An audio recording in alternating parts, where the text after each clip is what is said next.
Hello and welcome to Classroom Nation. This is a quick summary video of the Wars of the Roses. For more information, feel free to check out my more in-depth video. There is a link in the description below.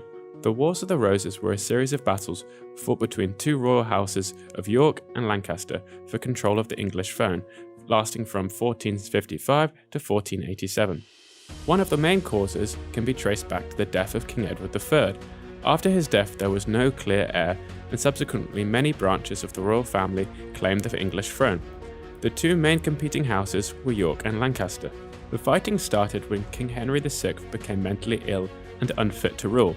Richard, Duke of York, was made protector of the realm to look after the country whilst Henry was sick. However, he was not best pleased to give up his powers when Henry recovered a year later. The first battle between Henry and York in 1455 was because York wanted to remove advisors from Henry's side. York won the first battle and killed many important Lancastrians.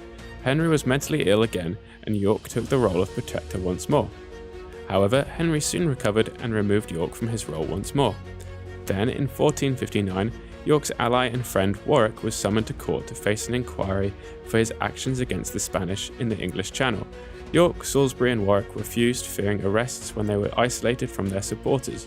The Yorkists raised their armies and confronted a much larger Lancastrian force at the Battle of Ledford Bridge. They lost and the Yorkist leaders fled. In late June 1460, they regrouped and met the king again at the Battle of Northampton. This time they won, and Richard pressed his claim on the throne. However, Parliament voted Henry VI should remain king, and a compromise was struck. This compromise was the Act of Accord, which recognised York as the successor and disinherited Henry's 6-year-old son. Richard was made protector of the realm once more.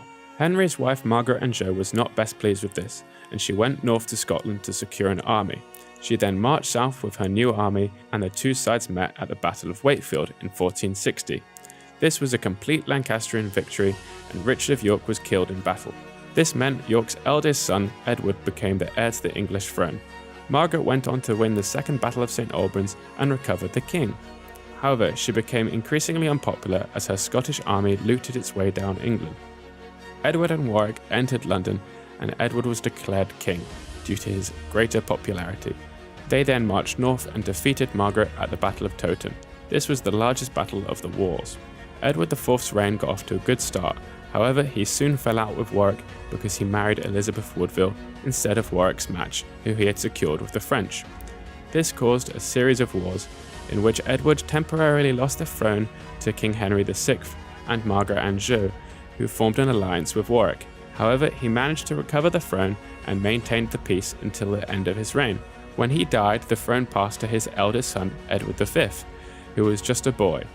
However, Edward IV's eldest brother Richard took Edward's sons and imprisoned them in the Tower of London, and proclaimed himself king. The two boys were never seen again. This did not sit well with many nobles who wished for another king. Henry Tudor now had the best claim, and he launched an invasion from France in 1485. He defeated Richard's army at the Battle of Bosworth Field and was named King Henry VII. He united the two houses by marrying Elizabeth of York and merged the two symbols to make the Tudor rose. This started the Tudor dynasty, which went on to rule England for the next 118 years, and it laid the foundations for the British Empire.